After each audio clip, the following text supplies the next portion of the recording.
everybody here. It's a beautiful warm day outside. It's cool in here. But welcome to City Council meeting, which are business meetings. That's what we're doing here. We're carrying on the business of the city of Fort Oglethorpe. So, first item on the agenda is invocation. Mr. Derek Rogers, would you do the invocation and lead us in the pledge? Dear Heavenly Father, we thank you for your love. Thank you for all you've done for us. Please give us wisdom as we conduct the business of the city. In Jesus Christ's name we pray. Amen.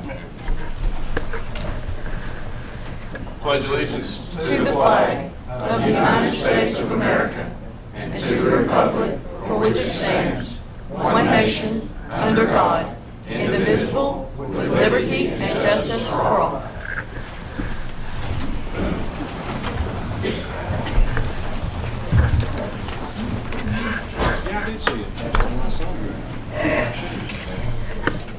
First item on the agenda is a reading of the minutes of the previous council meeting, the May 12, 2014. The members of council have had an opportunity to review those. Is there a motion to approve? Make a motion. Motion by Mr. Crawford. Second. Second by Ms. Stinnett. Any further discussion? All those in favor say aye. Aye. Minutes approved. Next item is communication from the mayor. We lost a couple of very good citizens. Glenn Shavers, father of Baxter Shavers, passed away Sunday. Baxter's father was 93 years old. Went to the funeral home today. He's over at Heritage Funeral Home. Helen, his wife, was there, and Helen's mother is still alive at 104 years old. Glenn is a former city judge here in the city of Fort Oglethorpe, former city councilman. He contributed a great deal during his life to help this city be a better place. He's one of those people that left the path a little bit greener now that he's gone than it was when he got here. Another gentleman passed away, lived down in Fairview. His name was Pete Day. Pete was involved in PRA over the years, many years ago, before you were born. Your dad and I coached his son in Little League football. He's a good athlete. Pete taught drafting at North Georgia Tech. He's a great individual. His funeral will also be tomorrow. So these are two great people that we've lost in our community. And each day it's tragic and sad, but it seems like we see and read and hear of people that contribute to make this country, this city, this state a better place that have passed away. And it's you guys and gals' responsibility and you to make it a better place when we're gone, when we leave. So let's stand and have a moment of silence for these two great people.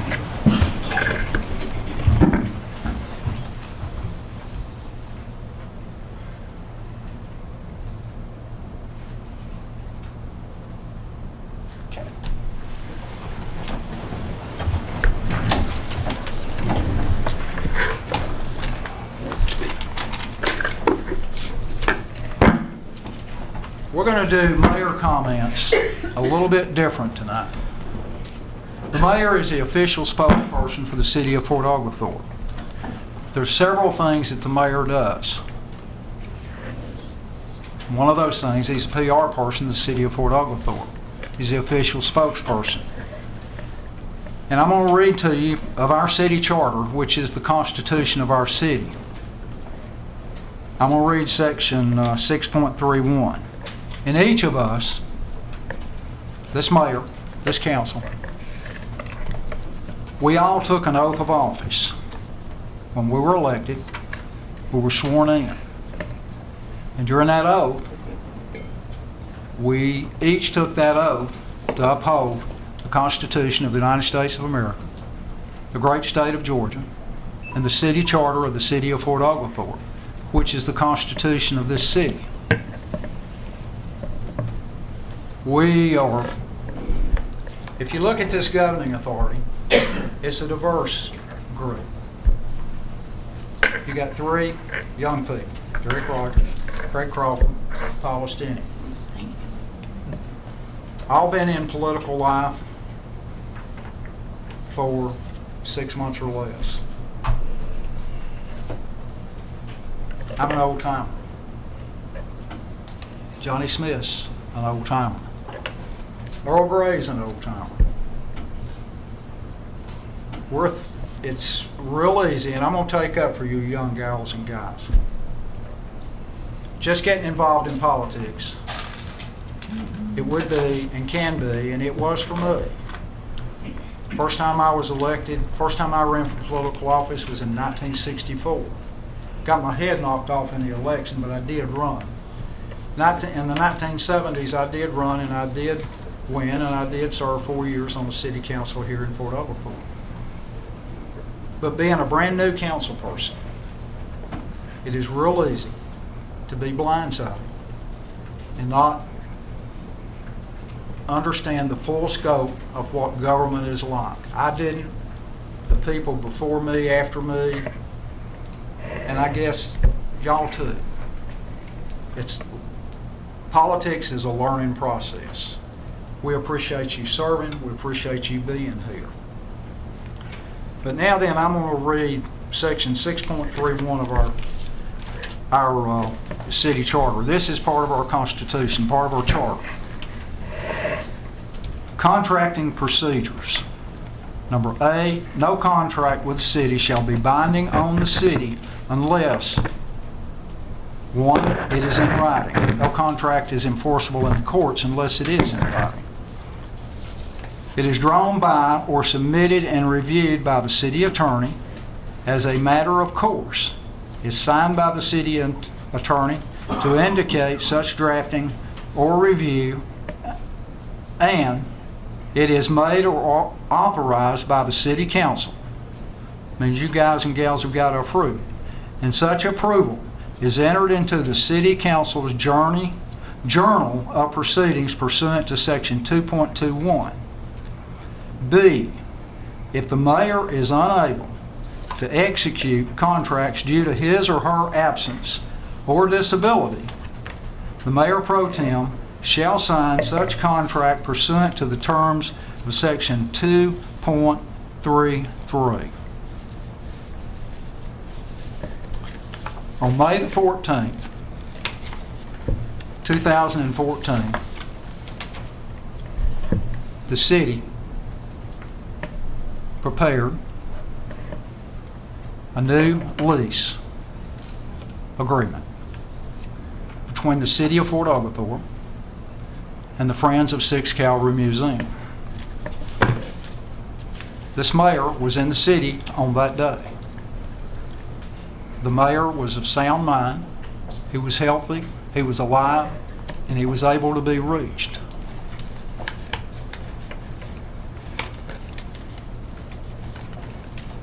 The mayor pro tem signed that document. I don't understand that since I was alive, well, and in town. In addition, I have a cell phone, the city cell phone, 421-6580, that I can be reached on. So, and as we read in section 6.31 of the contracting procedures, it said, it is drawn by or submitted and reviewed by the city attorney as a matter of course, is signed by the city attorney to indicate such drafting or review. And it's got to be in writing. Mr. Stoltz is our city attorney. That's what we pay him for. Let me ask you a question, Mr. Stoltz. Yes, sir. On May the 14th, 2014, did you prepare, did you review, or did you approve of the revisions made to this charter change on the charter or the contract lease agreement between the city of Fort Oglethorpe and the Friends of the 6th Cavalry Museum? Could you answer please yes or no? No. Okay. That answers that question. Well, I'm not finished. I am familiar with the contract, just not the revisions. You and I have reviewed the contract. Right. Okay. Thank you, Mr. Stoltz. I'm going to ask the members of council, and again, I don't know the answer to these questions. I'm going to ask this council, and please bear with me, citizens of the city of Fort Oglethorpe. You're the shareholders of this city. Mr. Smith, on or before May the 14th, 2014, were you aware of a new lease agreement or revisions to the existing lease agreement between the city of Fort Oglethorpe and the Friends of the 6th Cavalry Museum? I probably was. I've had so much going on with my wife, I don't know. You don't remember? Well, I probably, if it was my box, I read it. Okay. And I'm sure that I probably read it. So it was not in my box. It wasn't in my box. Ms. Stennett, were you aware of this? Okay. Ms. Stennett answered no. And please let the record, the minutes of this council meeting, please show, word for word, these should be in the minute. Mr. Rogers, were you aware of the changes to the lease agreement between the No. You were not. Mr. Crawford? No. Okay. Mr. Gray, you signed that document. When did you become aware of it? Probably the same time you did, which was about 3 months ago. About how long it laid on your desk. Well, you signed it on May the 14th. Mm-hmm. Yes, I was familiar with it. Before May 14th or at that time? At that time, yes. Okay. Since the course of business, the mayor signs all legal documents. Can you share with us, did someone ask you to sign that? Well, it needed to be signed so they could get the $150,000 from the county to do the renovations there. And it's not a unique lease. It's a lease. Matter of fact, when it was set up automatic renewal, wasn't it, Mr. Goodlaw? That's correct. It's a lease that I prepared along with the attorney that was representing the museum at that time, and I'm very happy to have participated. Could you please speak up, Mr. Goodlord? I can't hear you. I said that's the lease that I helped prepare along with the attorney that represented the 6th Cavalry Museum at that time. And I was happy to participate in that. That salvaged the 6th Cavalry, and that occurred long before you were here, and it has an automatic annual renewal. What was changed in this primarily was the mailing address. Was the There's what? a couple mailing address and a couple of other cosmetic changes. There's several changes here, and I have a copy of the changes to the revisions of this lease agreement. This mayor found out about this lease, and please bear with me. Several days before May 14th, City Clerk, Ms. Carol Murray, walked in my office with this lease and asked me if I would sign it. And I said, Ms. Murray, that's a perpetual lease. We don't need a new lease. And to my knowledge, I laid it on the corner of my desk. Forgot all about it because it had not been put on the agenda, which meant it could not have been entered into the public records, the minutes of the city council, which are a record for all transactions within the city. Several days later, I went back. On the corner of my desk, it was not there.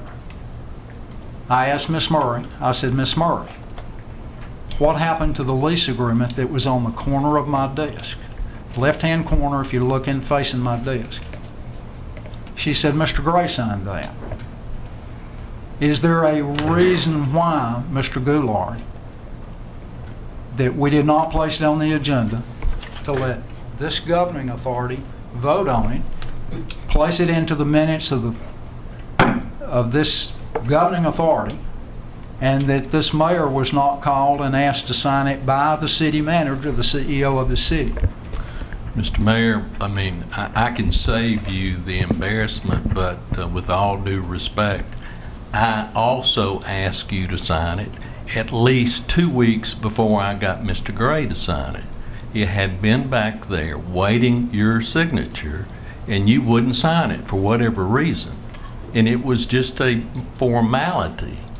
They were already under that particular lease. Now, I did ask you, I asked you to sign it in Carol Murray's office.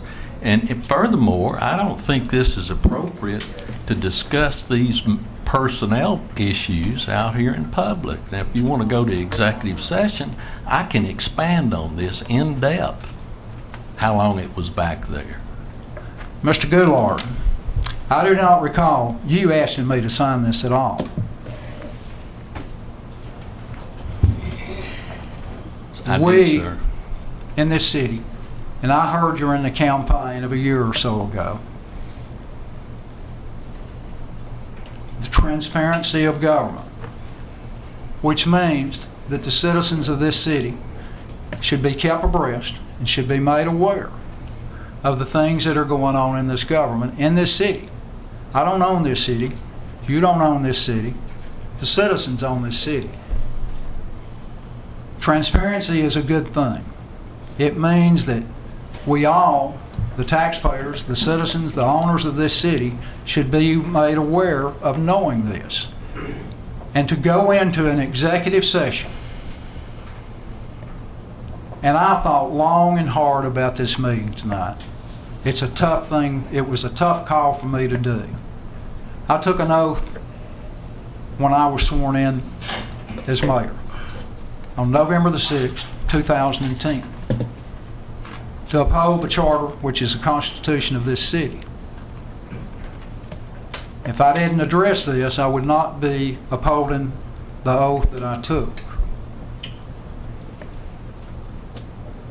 I remember Miss Murray coming to me and asking me, and I did not refuse to sign that lease agreement. I said, if I remember correctly, and I got a pretty doggone good memory, that's a perpetual lease. We do not need a new lease. Now I'm going to read, bear with me, and we can do this in executive session, but I want it to be transparent. I want you, ladies and gentlemen, the governing authority, the citizens of this city, to be made aware, to know what's going on in this city. There's more than this minimal changes in this agreement. Page number 1, the address of the 6th Cavalry building, number 1, it is changed. That address is changed. Term and rent. We rent, the city does, the shareholders, the citizens of this city rent to the 6th Cavalry Museum this building for $1 per year. It's a perpetual lease. As long as it's renewed and you collect $1, then it runs forever. Either party from the previous lease was changed to tenant shall. Permitted use, not on the previous lease, but it's added to. And each member of this council has so stated that they were unaware of these changes. And any special event and for education, artistic, tourism, and museum-related activities and use of polo field for museum-related activities and shall promptly comply. If I remember correctly, and we don't like to worry, we could go crazy if we worried about everything. We have had numerous lawsuits that relate to the polo field. The charter's pretty explicit on the use of the polo field.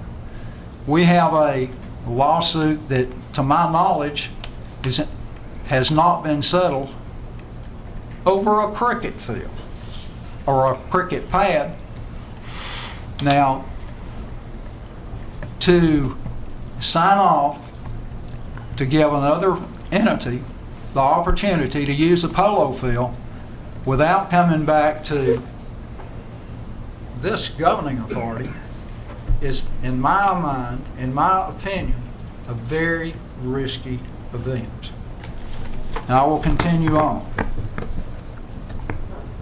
Page 2, not on the previous agreement, however, added to the revised lease, remove all water and gas lines. I don't have a clue what that's about.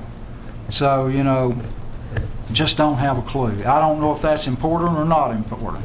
But I know this council, this governing authority, did not have an opportunity to debate this in a public meeting, which we're in today.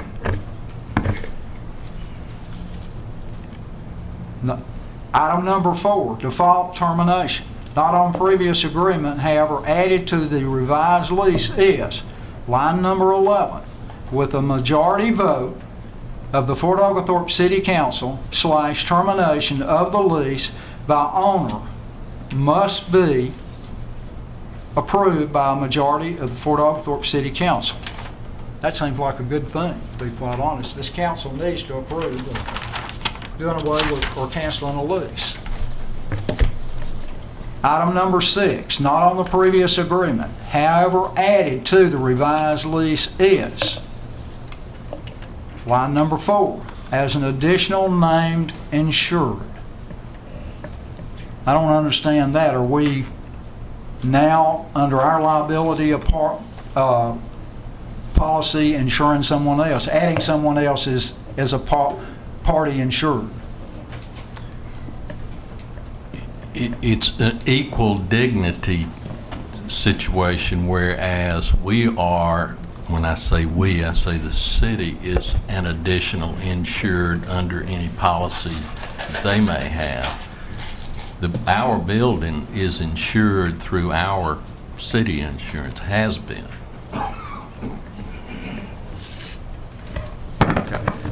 Miss McKeever here is in the audience, and she could certainly enlighten you and the citizens on what Well, changed. I'm asking you these questions. You're the one that drew the lease. Okay. Okay. Item number 7, casualty insurance of casualty damages.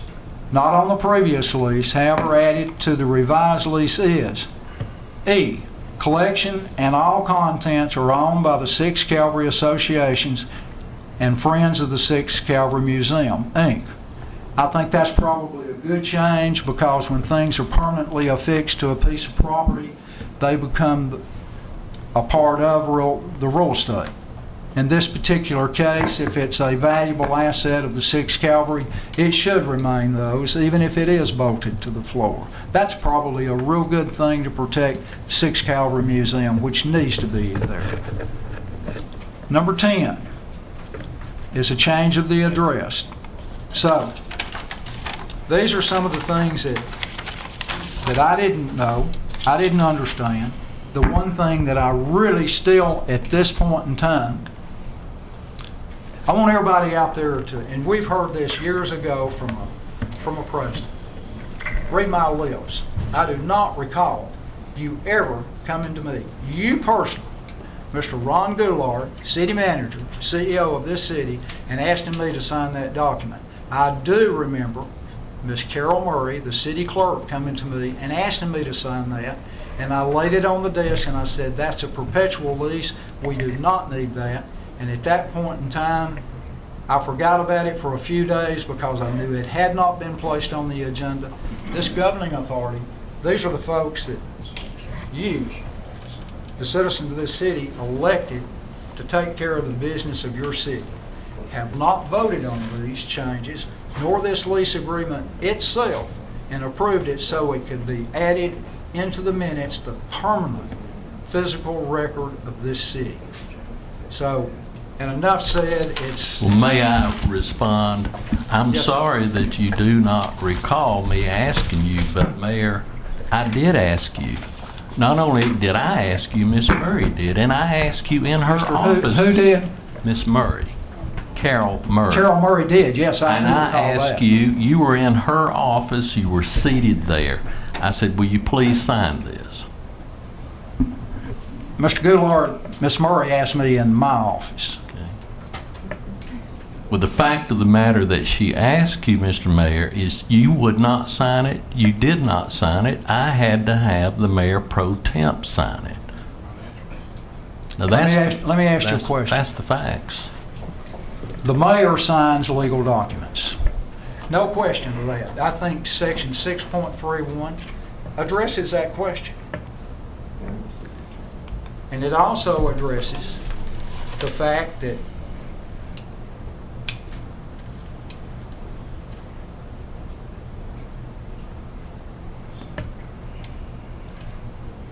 when it's appropriate to sign it, this document had not been voted on by this governing authority. So it was not a document that was ready and had been approved by this councilman, this councilman, this councilman, this council person, or that council person. The only person that wanted it approved, and these members have all stated that they were unaware of it, other than Mr. Smith, who does not recall, and Mr. Gray, who says he does. They didn't know you were drawing the document. I didn't know you were drawing the document until Miss Murray came to me and asked me to sign that document, and I said it's a perpetual lease, and no one at that point, until I got a copy of these changes, ever saw the changes of this document.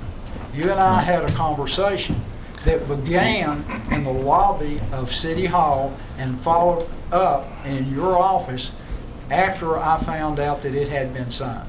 Lynn, there's no material change to the lease. The lease is what's considered a leasehold premises. There's minor changes there, had nothing to do with the leasehold premises. When it says, And if I may, you previously stated that you were the official spokesperson. Well, the new charter changed that. You are a spokesperson along with each of the other members of this council. it says if the charter says, we're not, you're getting off the subject, we're talking about this. Sir, this is mayor comments. Yeah, well, Mr. Goulart, you're getting off the subject. So, and I'm going to read section 6131 again. No contract with the city shall be binding on the city unless, number one, it's in writing. We both know, you're an attorney. Okay. If you and we just both think know about that- what you just Now, wait, said. let me finish, Mr. Goulart. I've got the floor. Just think about what you said. It says it would not be binding on the city. So there's your Unless it is in defense. writing. Is that your defense for the city then? No. It is drawn by or submitted and reviewed by the city attorney who has so stated that he had not reviewed these changes. And as a matter of course is signed by the city attorney to indicate such drafting or review. And three, it is made or authorized by the city council. Is made or authorized by the city council, and such approval is entered into the council journal of proceedings pursuant to section 2.21. B, if the mayor is unable to execute contracts due to his or her absence or disability, we both know I was in town, we both know I'm We healthy, both don't know that. and we both know that I was here. We have a cell phone, I'm easy to find. The mayor pro tem shall sign such contract pursuant if I'm absent or unable to sign. So, let's move on, and we will, now then, since the citizens of this city and the minutes reflect what we've discussed, if it would be appropriate, we can go to an executive session and address this. I don't Would think that be that would be appropriate at this moment, necessary. Mr. Stolz? It would have been much easier to come Would to it be my office. appropriate at this time to go to executive session? It's totally up to the council, Is whether there a they motion to decide go if to they want to go executive to session? executive session. To complete this? Or we can go on with the council meeting, and on the agenda we have a place for executive session.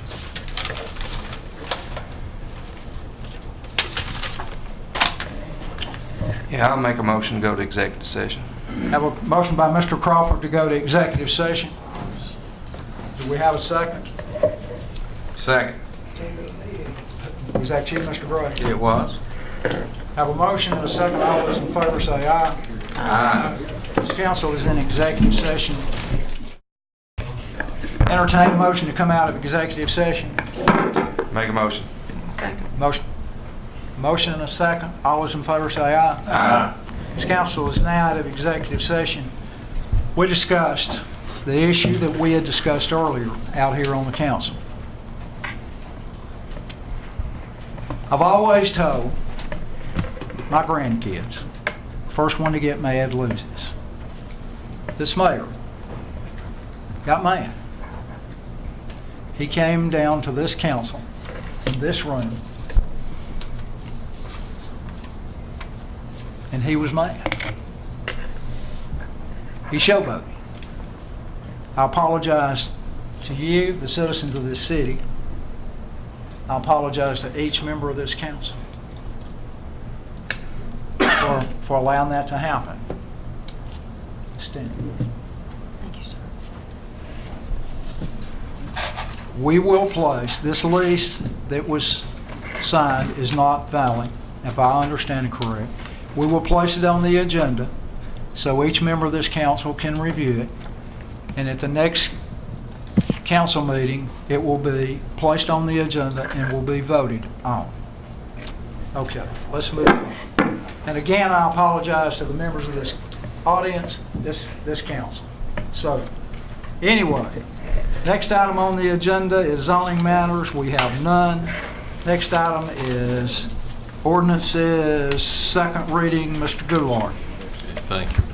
Ordinance number 2014-08, rezoning, be ordained by the mayor and council of the city of Fort Oglethorpe, Georgia, and it is hereby ordained by the authority thereof that the following property owned by Ted C. Moss, also known as Volunteer LLC, known as map and parcel number 0012C0100A9, lot number 9, Fort Town Place, Fort Town Drive, is hereby rezoned to PM. That's second reading.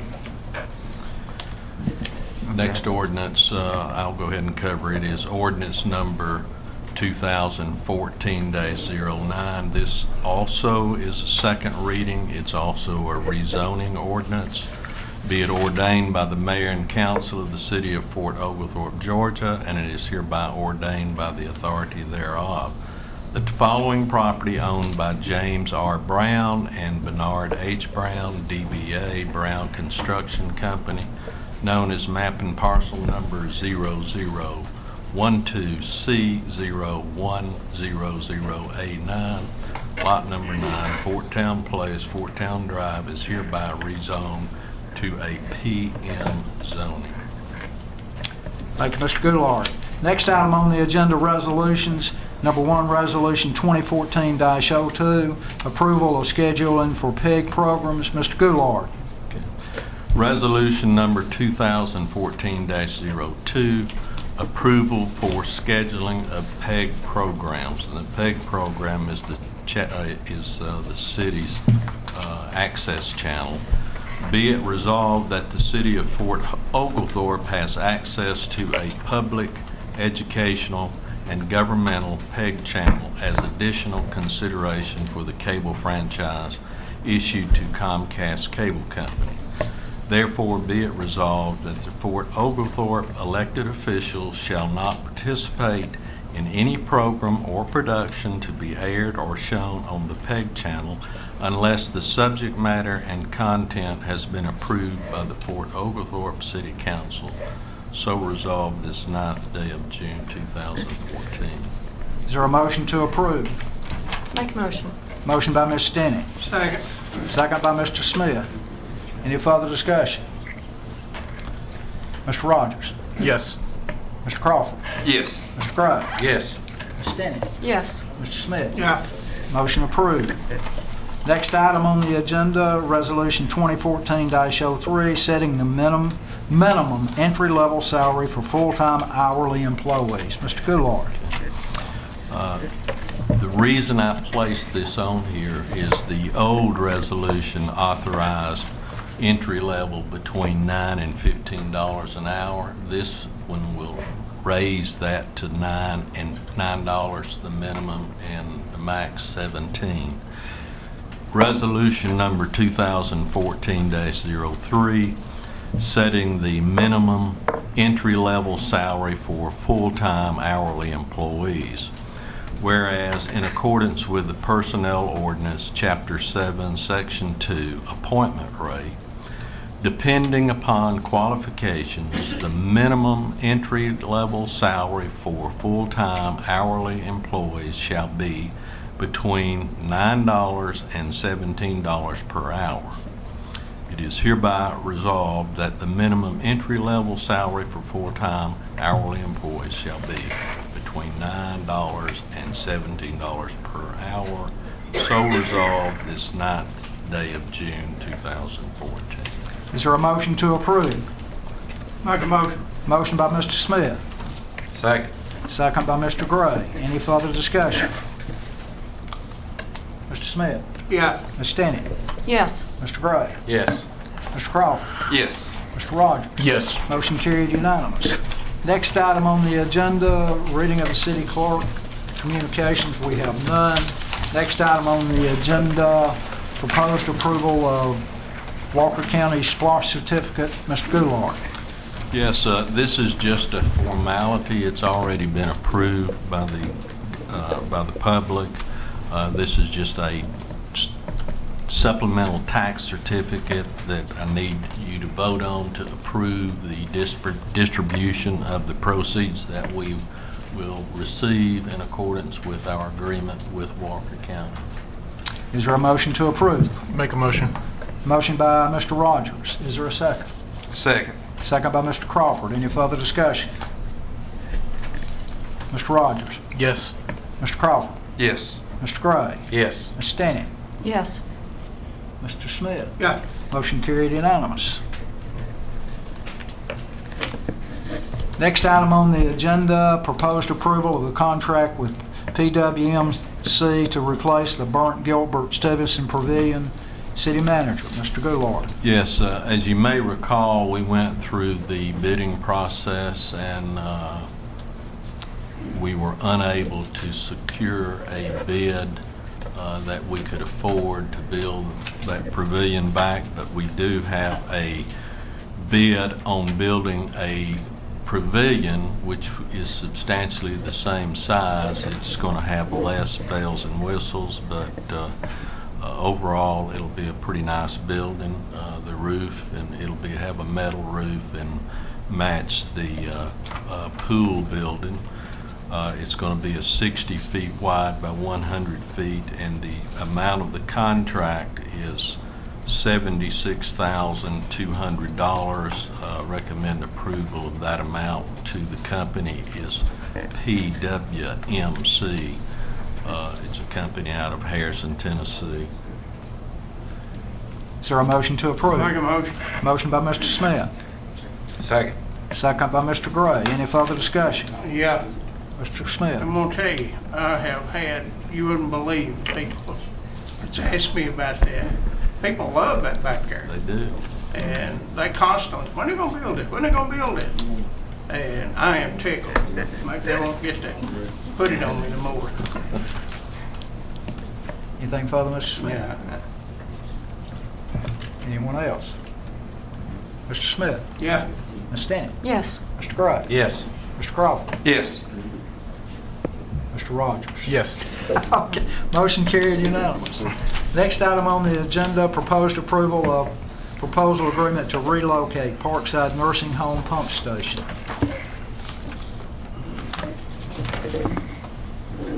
Mr. Mayor, this is a request to actually just relocate the control panel for the pump station out of the floodway to higher ground. And we'd like to hire Crump Electric to do this work. It's at Parkside Nursing Home. When we had the flood in September of '09, the control panel was completely submerged and caused about $2,800 or so in damages. So what we'd like to do is move it to high ground. Is there a motion to approve? Make a motion. Motion by Mr. Smith, Second. second by Mr. Crawford. It was Mr. Crawford, wasn't it? Any further discussion? Mr. Smith? Yeah. Ms. Stanley? Yes. Mr. Gray? Yes. Mr. Crawford? Yes. Mr. Rogers? Yes. Motion carried unanimous.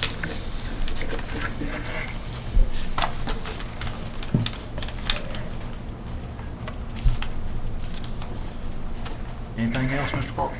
Not on that. Do what? Not on that. I mind Okay. that next item. Okay. Surplus property. Request the attached items, Skag mower, Toro utility cart, and old vehicle tires to be declared surplus, sell on go deals. Is there a motion to declare those? Make a motion. Motion by Mr. Rogers, Second. second by Ms. Stinney. Any further discussion? Mr. Smith? Yep. Ms. Stinney? Yes. Mr. Gray? Yes. Mr. Crawford? Yes. Mr. Rogers? Yes. Motion carried unanimous. Thank you. Motion to the Downtown Development Authority, Mr. Goulart. Yes, we have a vacancy there, and it's been recommended that Ms. Jerry Depp can fill that vacancy, so that would be the recommendation. Is there a motion to approve? I make a motion. Motion by Mr. Smith, Second. second by Ms. Stinney. Any further discussion? All those in favor say aye. Aye. Motion carried unanimous. Ms. Depp, you're done. Good to have you on there. Proposed approval of Walker State Prison inmate work detail, Mr. Goulart. Yes, this would be a contract with the Georgia Department of Correction. That would be for the detail crew that you see out on the highway, plus the trustee that works here. It's in the amount of $39,500 for 1 year, so we would recommend approval of that. Is there a motion to approve? Make a motion. Motion by Mr. Smith, Second. second by Mr. Rogers. Any further discussion? Mr. Smith, Yeah. Ms. Stinney, Yes. Mr. Gray, Yes. Mr. Crawford, Yes. Mr. Rogers. Yes. Motion carried unanimous. Proposed approval of property and liability insurance, Mr. Goulart. Yes, we have a renewal quote met with Travelers Insurance Company in conjunction with BB&T Insurance Services. We've negotiated a contract with them in the amount of $248,394. I've explained to them that we've resolved a substantial amount of our claims. Anyway, to report to you, this will be a savings of $9,492 over our policy we had last year. Is there a motion to approve? Motion. Motion by Ms. Stinney, Second. second by Mr. Crawford. Any further discussion? Mr. Smith, Yeah. Ms. Stinney, Yes. Mr. Gray, Yes. Mr. Crawford, Yes. Mr. Rogers. Yes. Motion carried unanimous. Proposed cancellation of the June 23rd, 2014 council meeting. Mr. Goulart. Yes, sir. As you know, the council will be conducting their training classes on that day, and we need to cancel that meeting. If we have to have, if we have some urgent business, I'll notify you and we can set up a special call for any necessary business. It's necessary that they attend this training. Is there a motion to cancel the June 23rd, 2014 council meeting? Since we're all going to be out of town. Motion. Motion by Ms. Stinney. Is there a second? Second. Second by Mr. Smith. All those in favor say aye. Aye. Motion carried unanimous. That meeting is canceled. Next item on the agenda, voluntary acknowledgement and promotion, veterans recognition, and Blevins Spirit Night event, recycling awareness. Ms. Stinney. Yes, per the resolution 2014-02, we will be filming commercials, etc., on each of these items per council approval, of course, to promote and to represent the city in all of these entities. Is there a motion to approve? Make a motion. Motion by Mr. Smith, Second. second by Mr. Rogers. Any further discussion? Mr. Rogers? Yes. Mr. Crawford? Yes. Mr. Gray? Yes. Ms. Stinney? Yes. Mr. Smith? Yeah. Motion carried unanimous. Next item on the agenda, Rick Manzaro, proposed development at number 800 Steel Road. Mr. If it Goulart. please the council, I need a motion to strike that. I was contacted today, and he advised that due to flight scheduling, he was unable to attend, so we need to strike it. Do we need to have a vote to cancel this or remove this, or he's I not would- here, so we can't do it, so I would just entertain a motion to is there a strike. motion to cancel? Make a Yes. motion. Second. Second by Ms. Stinnett. All those in favor say aye. Aye. That's removed from the agenda. Next item on the agenda, city manager's report. Mr. Goulart. Don't have anything to report to you except that we have already asked the contractor pursuant to the polling to order the raw materials needed for the pavilion, so it will be on the fast track. Hopefully we can have that completed very shortly. Next item on the agenda, city council comments and business. Mr. Gray. Nothing, sir. Mr. Crawford.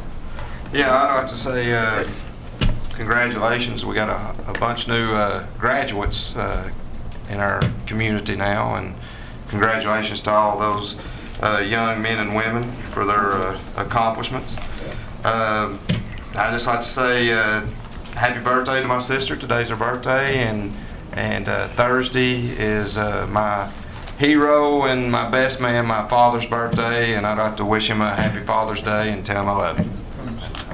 Anything further, Mr. That's Crawford? it. Mr. Pope. Mr. Rogers. Yeah, I'd like to say over the course of the last few months, I've gotten to know quite a few of our city employees in their jobs and what they do, and just been a really, really cool opportunity. We've got an awesome group of employees here, and it's been several of them are here. It's been a pleasure, and look forward to working with them. That's it. Thank you, Mr. Rogers. Thank you. Ms. Stinnett. Okay, in interest of promoting volunteerism here in Fort Oglethorpe, John Donahue, the branch executive director of the North Georgia Community YMCA, has an opportunity for some people to really get involved and volunteer. On Mondays, there is an opportunity to prepare meals at the Fort Oglethorpe United Methodist Church on Battlefield Parkway between 8 and 11 a.m. At the Battlewood Apartments, Monday, Wednesday, and Friday. They are in need of drivers to deliver and serve meals and play with the kids, 11 to 11:15 to about 1 p.m. Also at the Catoosa Garden Apartments, Monday, Wednesday, and Friday to deliver, serve meals, and play with kids from about 11 to 1 again. If you are interested in volunteering and helping the community, please contact Mr. Donahue at YMCA office 706-935-2226 and get involved volunteering here in the city of Fort Oglethorpe. Also, there's an opportunity for volunteers at the 6th Cavalry Museum. Patriotism at the Post is Thursday, July 3rd, so mark that on your calendars, everyone. Thursday, July 3rd is Patriotism at the Post, and anyone who'd like to donate their services to help, please get in touch with Chris McKeever, and you can do so at 706-861-2860. Saturday, that roar of thunder that you heard were the riders that chose to ride in the 6th Cavalry Poker Run. There were about 50 riders, and we raised $2,700 for the Calvary Museum to help them. So I wanted to brag about that. Please mark on your calendars, Spirit Night for Steve and Jan Blevins will be held at Chick-fil-A from 5 until 8 p.m. on July the 29th. Put that on your calendar, please. Now, if you just can't make it that evening, that's okay, because North Georgia Bank has been most gracious in setting up an account for Steve and Jan, and it is the Spirit Fund. So you can drop off your donation at any branch of the bank or mail your check in. Just make it payable to Steve and Jan Blevins Spirit Fund. Don't forget the Catoosa Golf Classic. That's Tuesday, July 22nd at Whinstone Golf Club. And Catoosa County Day at the Georgia Visitor Center is coming up. That's Friday, June 27th from 1 till 4. And there'll be all kinds of giveaways and opportunities to get involved here in Catoosa County. Other than that, gentlemen, I'd like to give an advance Happy Father's Day to all of you and to all the fathers out there who take that opportunity to be a dad and to be good to the children as my father was to me. Happy Father's Day to you all. Thank you. And that's it, sir. Thank you, Mr. Stinnett. And you mentioned Steve Blevins. When I had a heart attack a few years ago, Mr. Blevins, I was not in any political office whatsoever. There was no reason other than the fact that he was a good, kind, compassionate person. Steve Blevins' wife is very sick. He needs your prayers and he needs your support. Steve would drive by my house every few days, every week or so, and stop by.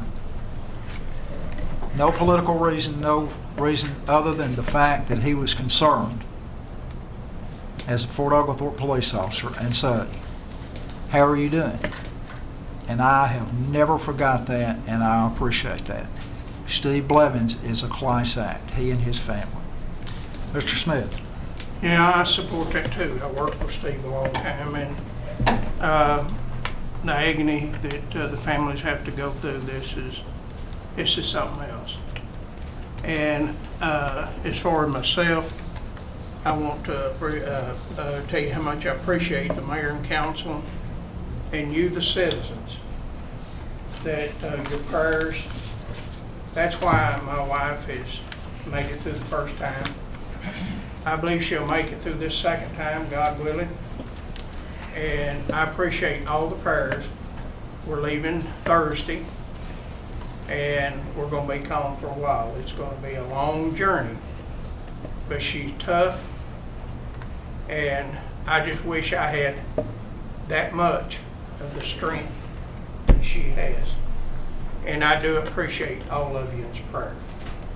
That's all I got to say. And thank Father, Mr. Smith. Next item on the agenda, citizens' petitions and requests. This is a business meeting. Each member that's listed here on this citizens' petitions will have 5 minutes. They should come to the podium, identify themselves, and so state what they've got to this mayor and this council. Sonny Winston, you will be first, and you will discuss city concerns. State your name for the record, please. Sonny Winston. I live at 148 Park Drive, have for 45 years.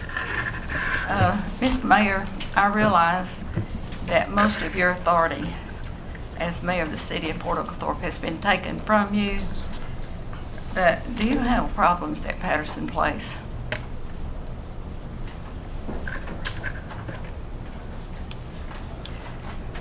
My friend and I were asked by some citizens to do what we're doing, and we have a right, a citizen's right, to have these open records. And we have visited there several times to find the door locked. Do you know who's in charge when the director's not there? There's no sign up. What? When she'll be back or what? When I have an open records request that was dated February the 24th that has not been acknowledged. when Ms. Long signed this, she said it would take a while to locate that, and she would give me a call. I didn't get a call. I called her, got the recording. They were updating their records. I went to a meeting after that. She stated that these were records were ready for me, and she'd give us a date. She gave us a date and the day that we were supposed to go. She had a doctor's appointment, wasn't there. We had been back several times. The door's locked. We have been met by tenants there in an unfriendly manner. They've even taken our pictures.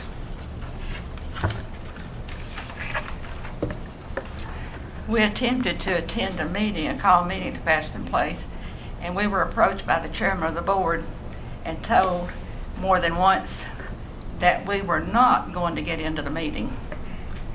And we didn't get into a discussion with him because we knew that what he was telling us was violating the law. The open records, which we're now pursuing through the legal system. We were not the only one that was denied entrance to that meeting. A lady was inside the building, and she was told by the director that she had to leave. When we left, they locked the door. We're getting our open records from the city in the allotted 3 days, which we appreciate, because that's according to the open records law. The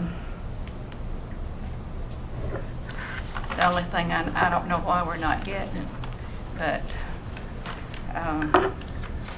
our only recourse now, we're suing it by legal, because they have violated the open records law. Another question I have, are the policemen on duty 24 hours a day, even though they're not on the clock? If I worked 7 to 3, I had my car home and an incident happened, would I not be privileged to pursue that?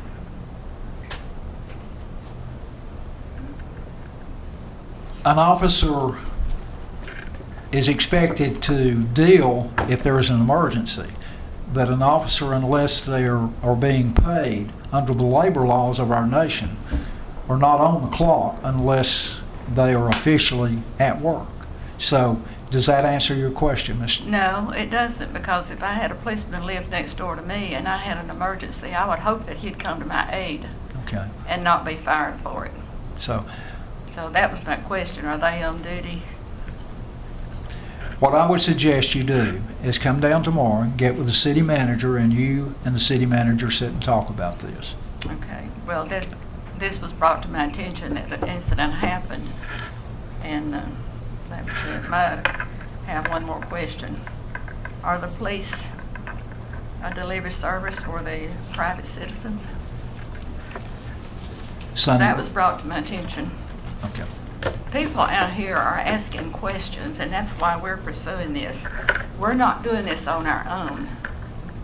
I got involved because of what happened to me back in October. And I still say that a person that would attack an 80-year-old woman, widow woman, still, but I have protection now, but I would hate to know that that policeman was in my vicinity, even though he wasn't on the clock. He couldn't come to my aid. That's all I have to say. Thank you, Ms. Winston. Next person on the agenda, Arlene Walker, City and Citizens Concerns. Ms. Walker.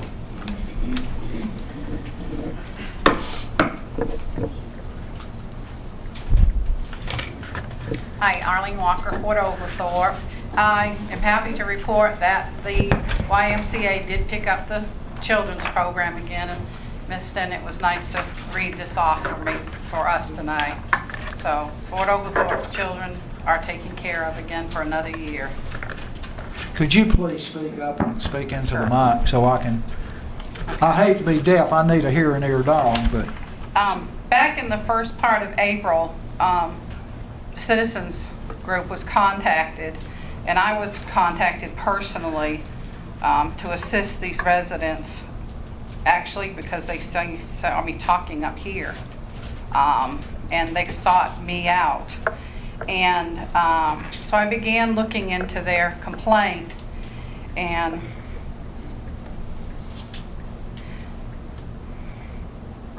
I get very emotional because this elder woman is the same age as my mother.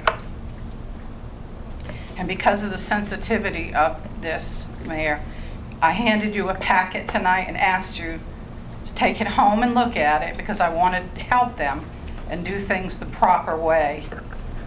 In doing that, I contacted 2 board members of the Housing Authority and in writing requested a meeting to meet with them to resolve this issue. And there's copies of everything. Everything about this is in your packet. And I come to you for help because I know you elect the board members there. And I know there's probably not a whole lot you can do, but I want you to be aware of the issue. I was denied a meeting in writing. No reason, just they couldn't be there. I wasn't given a second date or anything like that to go back to. So I've taken it upon myself. If one step you can't get in, you go to the next step. And I had looked back in 2013. I remember Mr. Stoltz had to hand deliver, or the letter that a request for a meeting had to be hand delivered. I don't know if that's what we need to do, but what I went ahead and did is I sent another certified letter to Mr. Reed, the director, but I also sent one to the district attorney because of the incident that happened. And I also sent one to the Inspector General and the U.S. Department of Housing and Urban Development. All those letters, all the information that I'm speaking of is in your packet, and I just ask you to please take that home and look at it. I'd be happy to follow up and make every one of you a copy. I just don't want to discuss it because it's, like I said, it's very emotional. Should have never have happened. If it was your mother, you'd be handling it differently. I would be. But I want to do things the right way by the citizens. But that's, I just want to comment that this Citizens for Fort Oglethorpe group, a lot of good has come from it. We get bombarded with calls and emails and letters, but this is one here that we've got to do something about this, sir. So I hope when you take that home tonight and look at it, you can see it's very urgent that we handle this, that we in Fort Oglethorpe handle this if we can. But I'm being met with great resistance. Thank you for your time. Thank you, Ms. Walker. Next person on the agenda, Ron Hodges, City Concerns. Mr. Rogers.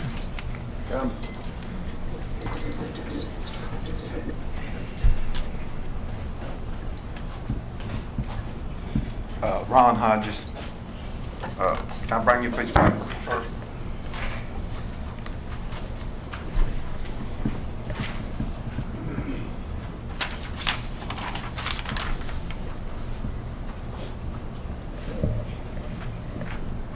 Mine's short and sweet tonight. Mr. Mayor, consider this as my formal grievance against the city manager, city attorney, and city council. I ask that this document be made part of the official meeting minutes of this meeting. Since the beginning of this year, the city manager and the city council have refused to follow policies, procedures, and our charter. If this continues, we might as well throw out our charter, policies, and procedures.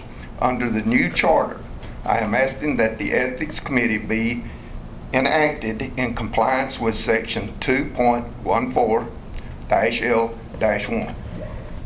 If them numbers are wrong, I'm sorry. It's hard to put that charter together. I've tried putting it together, and that's the best I can come up with.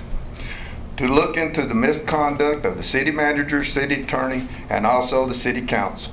Evidence will be produced at the proper time on all three. Since I am filing against the city manager and the city attorney, I am asking that you, Mr. Mayor, handle this grievance because it would be a conflict of interest for it to be handled any other way. Also, I request to be present when the Ethics Board's members' names are put in and drawn out of the hat. And then can I ask one question about an issue y'all had here earlier? Go ahead. My question is this. There was a lot made over the contract and the changes in the contract. My question is, how many changes does there have to be in a contract before it's put before this council? When we was doing the charter and all the words that come up, if you change one period, one comma, one word, one anything, could change the whole thing. There was 10 changes made in that, and it was said that it did not need to come before this council. My question is this, then give us a number, how many changes in a document, in a contract, before it has to come before this council. That you give me a number and say, okay, if it's 11, 12, 13, then it has to come in before this council. We need something, because the way y'all left it up there, that was wrong. Mr. Hodges, that's a legal question, and this item will be on the agenda of the next council meeting and will be voted on, so that's been addressed. So, And as far as the Ethics Commission, this mayor, and it's going to make, and Mr. Stoltz, you may know the answer to this question. Each member of this council, including the mayor, will submit 3 names to be put in a hat, and X number will be drawn out. Am I correct? Randomly drawn? I'd have to review that. And I'm not sure either. But whatever that is, Mr. Hodges, that will be done. okay, it's 3 per each person, and then it's put in the hat, and 3 people are drawn out the first time on it. Thank you. Thank you, Mr. Hodges. Next person, Mr. Larry Reed.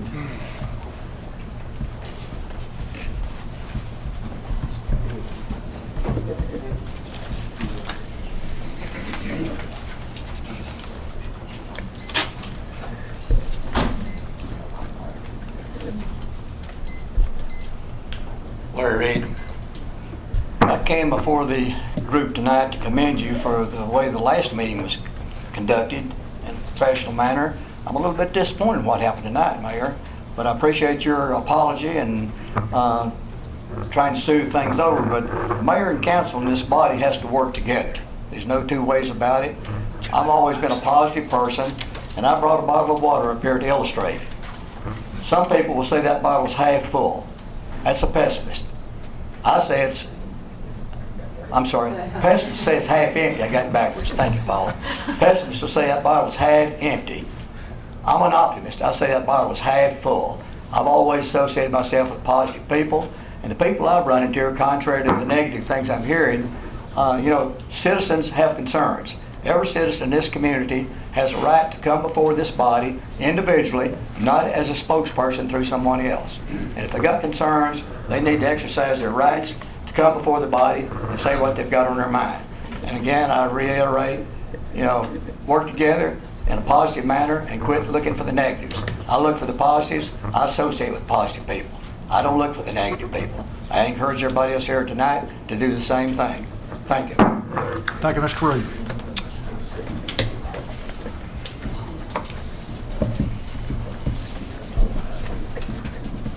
Next person, Terry Walker.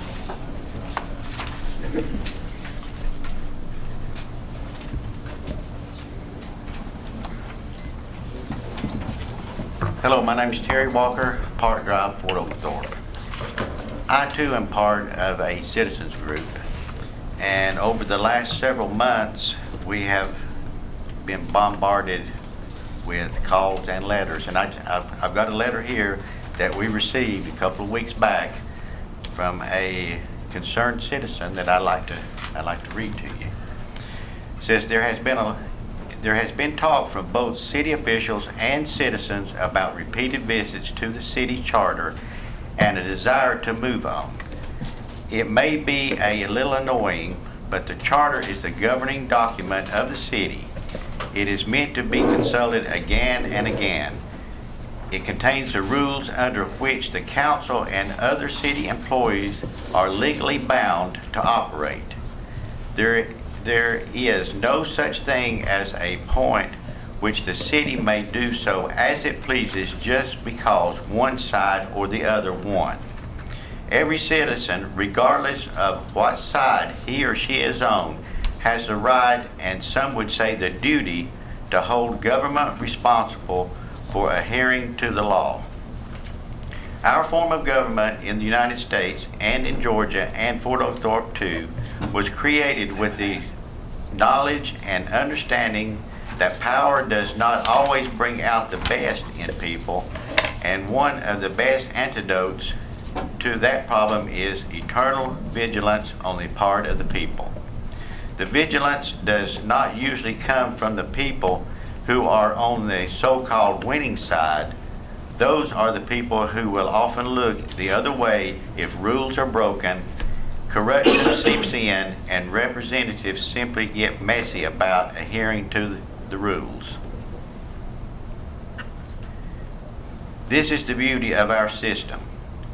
Even though it always makes one side or the other angry, it's what keeps us from dissolving into tyranny and abuses associated with too much power and too little oversight. For those who resent the idea that people would suspect government of dishonesty, the founders of our country should be consulted. They were the ones who first preached on it and created the documents to protect against it. They were warning and protecting people even against themselves. They had the courage to enact laws that they knew might one day come to haunt them, and often did. The right of the people to address their concerns to the government and to the government and hold the government accountable for is fundamental to the liberty we all want for ourselves and our children. The government that operates honestly and openly will welcome and appreciate the opportunity to address concerns of the citizens and demonstrate its integrity and adherence to the law. This came from a concerned citizen